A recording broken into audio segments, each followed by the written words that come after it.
महंगा टमाटर महंगा महंगा बा तेल सरसौआ सब कुछ महंगा कही देले बानी जितला के बाद चुनावा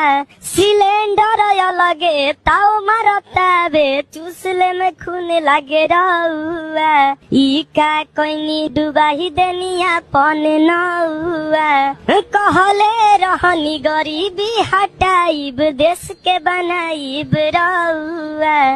खाली काव काव करते रहिला जैसे करेला कौआ बरतन कपड़ा किनिए न पाई बढ़ल बा तना भौआ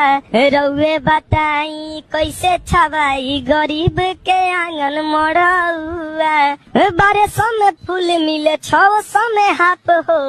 कहनी की बंद बाबे पौआ खाली काव काव करते रहिला जैसे करेला कौआ डीजल और पेट्रोल महंगा दिन प दिन बढ़े भौआ सब कुछ महंगा कही देले बानी जितला के बाद चुनाव।